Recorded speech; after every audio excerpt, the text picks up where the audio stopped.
오늘은 요한복음 19장 28절에서 30절의 말씀을 가지고 십자가 위에 가시나무새 이와 같은 주제로 은혜를 나누고자 합니다. 일생에 단 한 번 우는 전설의 새가 있습니다.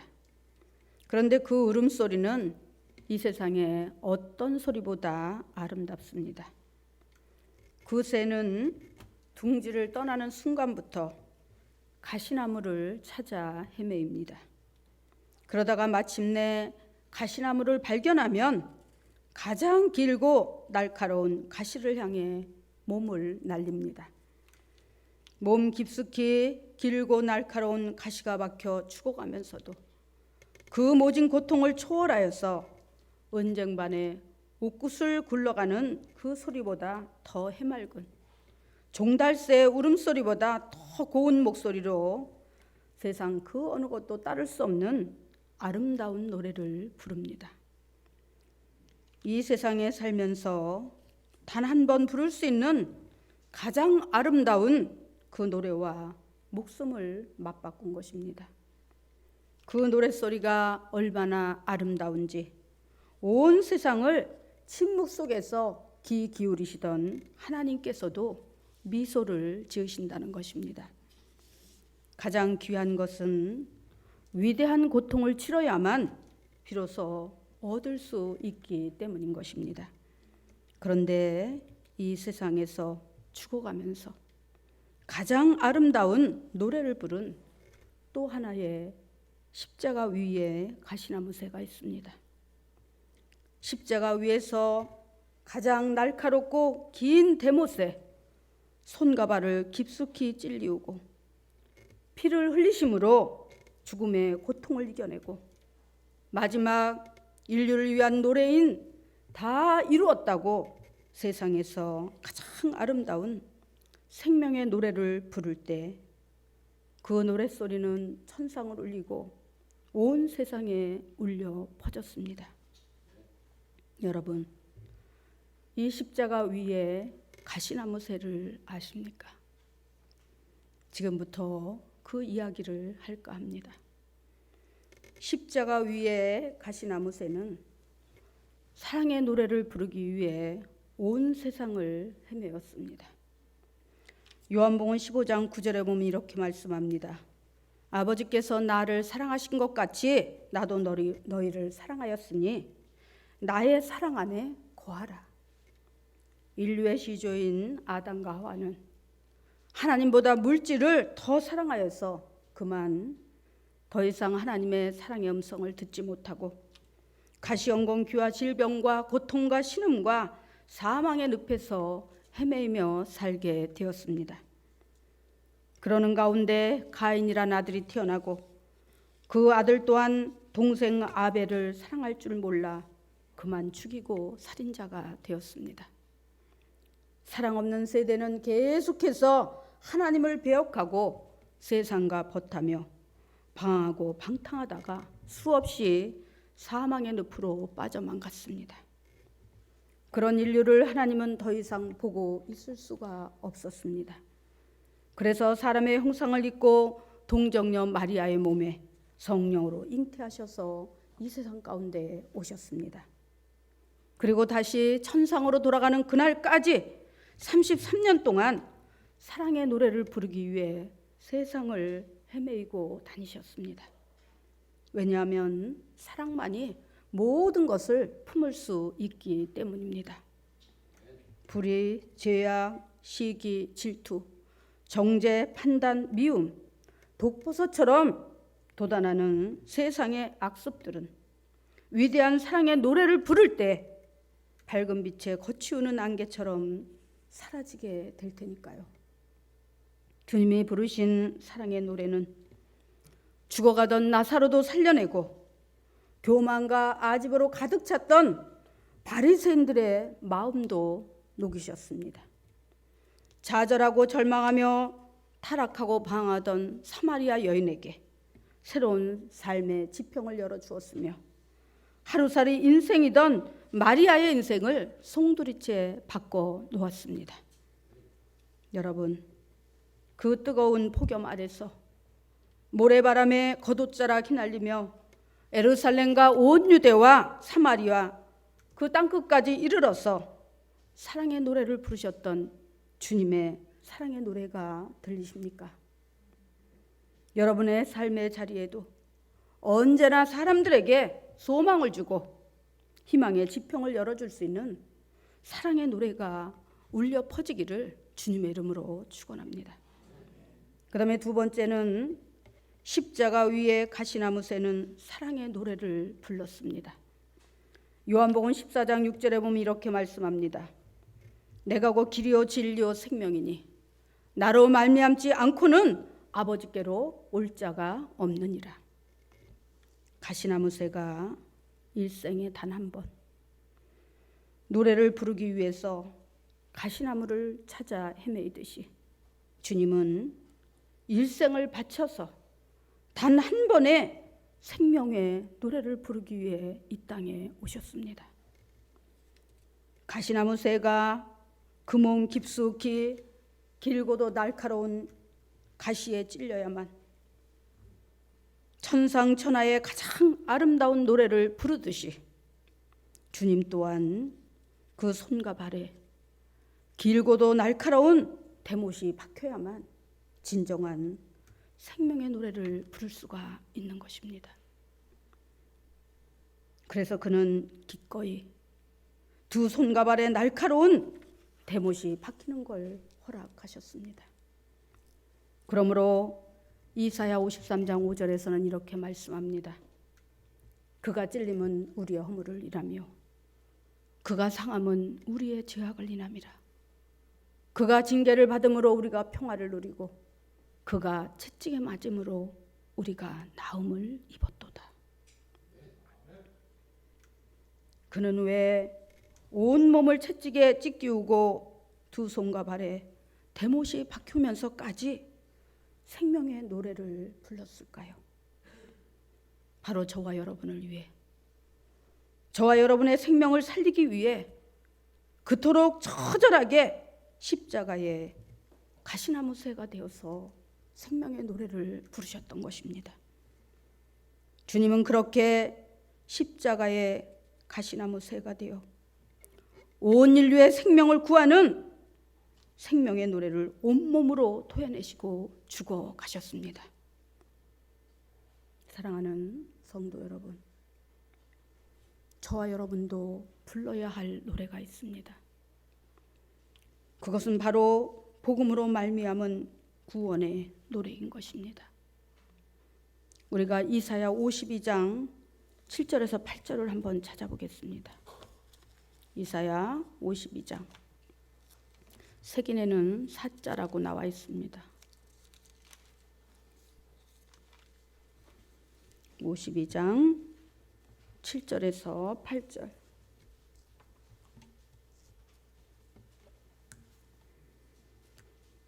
구약의 창세기부터 1032면이나 1033면에 있습니다. 이사야 52장 7절에서 8절. 다 찾으셨으면 다 같이 합독하겠습니다. 시작.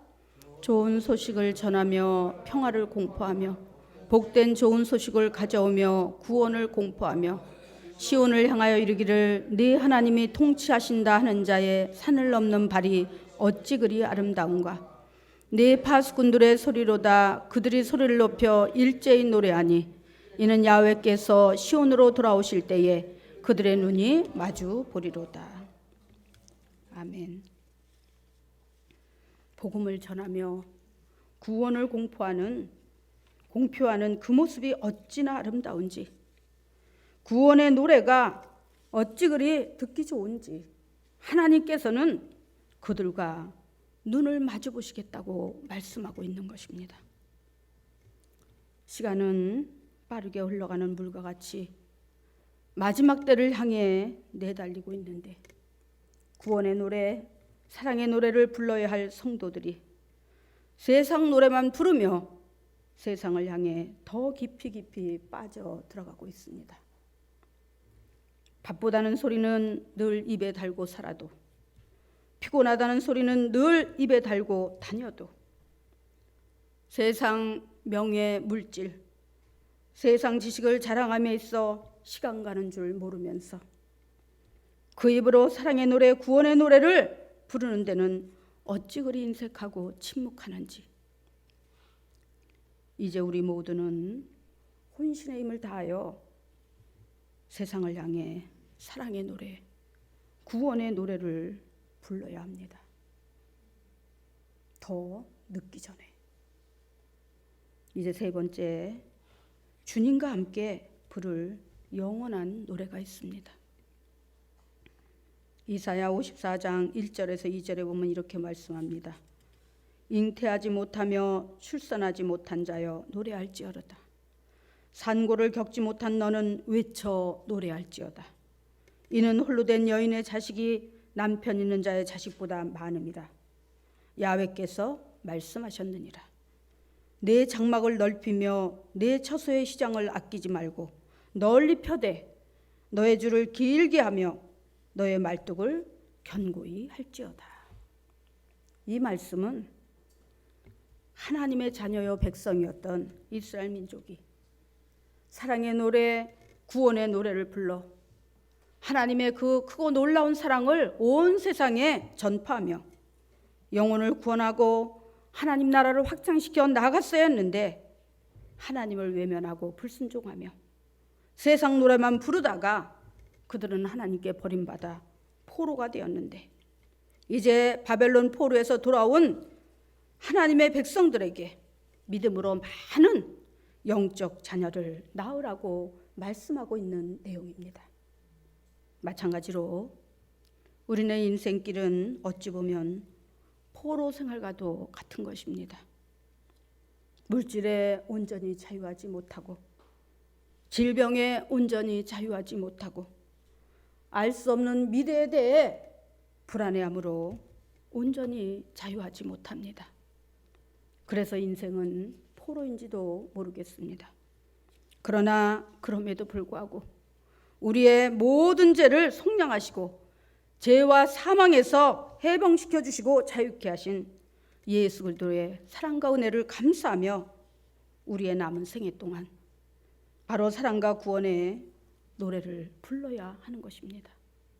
왜냐하면 지금 이 순간에도 죄와 사망 가운데 빠져서 허우적거리는 불쌍한 영혼들이 너무나 많기 때문입니다.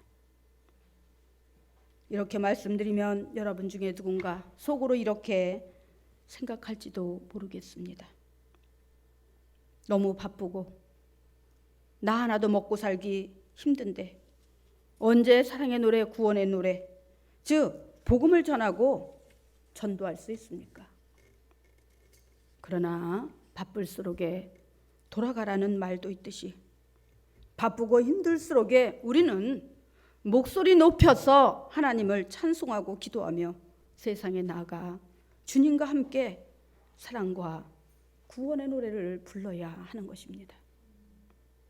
사방이 막혀 있어도 파도와 같이 밀려오는 고난과 환난 가운데서도 찬양하고 기도하며 복음의 나팔수가 되어서 세상을 향해 도전하고 외쳐야 하는 것입니다. 사도행전에 보면은 바울과 실라가 복음을 전하다가 로마 감옥에 갇혔습니다. 이제 어떠한 형벌이 내려질지 모르는 그 불안과 두려움 속에서도 오히려 그들은 찬양하고 기도하며 구원의 노래를 불렀습니다. 그러자 갑자기 그 옥토가 지진이 일어나듯이 막 흔들리더니 그들의 몸을 묶고 있던 쇠사슬의 착고가 모두가 다 풀어져 버렸습니다. 그리고 옥문이 활짝 열렸습니다. 그러자 그곳을 지키고 있다가 졸던 간수가 깜짝 놀라서 눈을 뜨고 보니까 그들을 묶었던 착고가 다 풀어지고 옥문이 다 활짝 열리니까 그 책임을 물어서 자신이 받을 그 형벌이 너무나 두렵고 무서워서 그 자리에서 칼을 빼서 자결하려고 합니다. 그러자 바울과 실라가 그를 말리면서 그렇게 얘기합니다. 그러지 말거라. 우리가 도망가지 않고 여기 있을 것이다. 그러니까 네 생명을 해치지 말라고 이렇게 얘기합니다. 그런데 이 놀라운 광경을 목도한 그 간수가 정말 하나님 살아계시구나.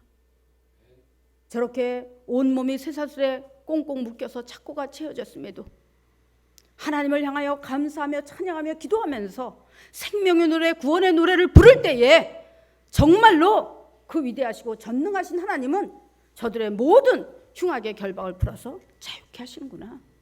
하나님이야말로, 저들이 섬기는 야훼 하나님이야말로 우리가 섬겨야 될 그런 위대하신 신이고 바로 하나님이시구나. 이렇게 깨닫자 그는 그 밤에 몰래 바울과 실라를 자기 집으로 데려갔어.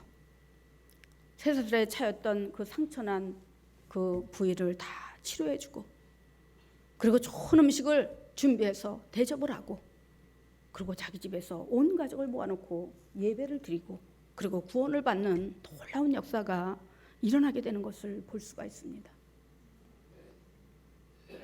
그리고 다시 옥으로 돌아와서 이제 도망가지 않은 것처럼 아무 일도 없었다는 듯이 그렇게 있을 때 결국 그 이튿날 그의 무죄가 증명되어서 바로 그 옥을 떠날 때에 그 간수는 정말 아쉬운 작별의 인사를 하면서 바울과 실라를 그렇게 보냈습니다.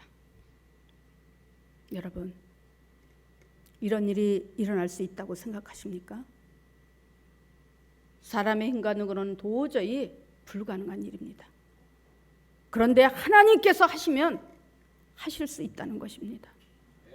우리가 어떤 환경과 어떤 고난과 어려움 속에서도 전능하신 하나님, 우리의 모든 생사복을 주관하시는 그 야훼 하나님 아버지를 의지하고 의뢰하면서 사랑의 노래, 생명의 노래, 구원의 노래를 부르면서 세상을 향해 도전하고 외칠 때 우리를 묶고 있는 모든 흉악의 결박뿐만 아니라 세상을 묶고 있는 모든 사망 권세가 풀어져서 주께로 돌아오는 놀라운 진리의 역사, 생명의 역사, 자유의 역사가 일어나게 된다는 사실입니다. 할렐루야.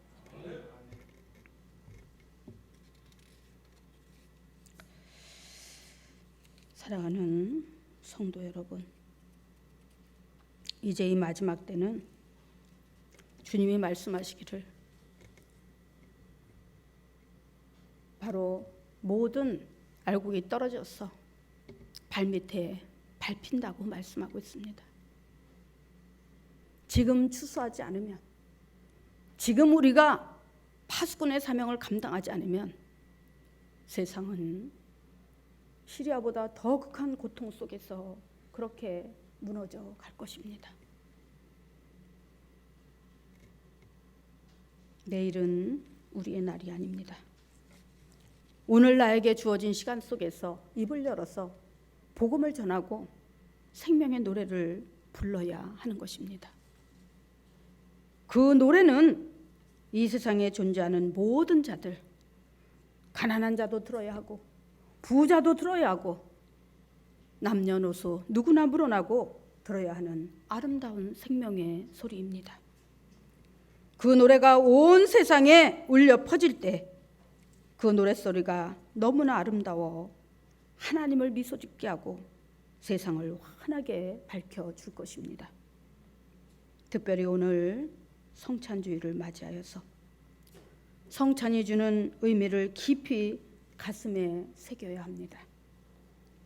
주님이 깨뜨리신 몸과 흘리신 피를 먹고 마실 때 주님께서 온 몸과 영혼으로 절규하면서 부르셨던 사랑의 노래, 생명의 노래가 들려야 합니다. 그리고 그 노래를 주님과 함께 주님 앞에 서는 그날까지 부를 수 있어야 합니다. 바로 오늘 여러분 모두가 그런 분들이 되시기를 주님의 이름으로 축원합니다. 기도하겠습니다.